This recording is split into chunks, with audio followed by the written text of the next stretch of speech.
আসসালামু আলাইকুম। হাতে হইসু, গাছে কাঁঠাল। এখন কাঁঠাল কাটবো, আমার গাছের কাঁঠাল। তা কাঁঠাল বড় হয়ে গেছে, একটা ডালে 7-8টা কাঁঠাল আছে। তা কাঁঠাল তো পাড়তে হবে, তা নয় তো নষ্ট হয়ে যাবে। তা একটা কাঁঠাল কেটে আপনাদেরকে দেখাচ্ছি। আমার গাছের কাঁঠাল কত বড়, 1.5 বছরের গাছ। খুব সুন্দর কাঁঠাল দিছে আল্লাহ। বিসমিল্লাহ। বাবা রে, এত ভারী কাঁঠালটা। তা আমার কাছে কাঁঠাল দর্শক দেখেন, এর আগে দিয়েছিলাম ভিডিওটা। মাশাআল্লাহ তাবারাকাল্লাহ। কাঁঠাল দেখেন, আমার কাছে কাঁঠাল মোটামুটি 4 কিলো হবে, তার থেকেও বেশি।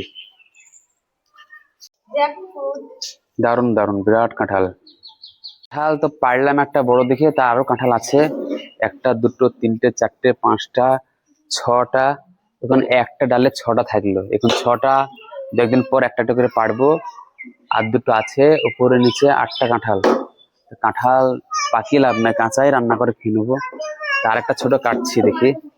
এই ছোটটা, একটা ছোট কেটে নি, আমার একটা বোনকে দেবো, মেজো বোনকে। এই দেখেন কাঁঠাল। আর বড়টা তো সেই না না দিলেই তো সমস্যা। তা শ্বশুরবাড়ি বউয়ের কুটুমকে দিতে হবে।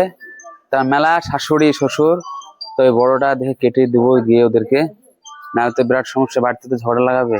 এই জন্য বড়টা কাটলাম। কাঁঠাল এখন আছে প্রচুর, একটা ডালে এসছে সব কাঁঠাল। থাক, আস্তে আস্তে বাড়বে, আস্তে আস্তে কাটবো, খাবো ইনশাআল্লাহ।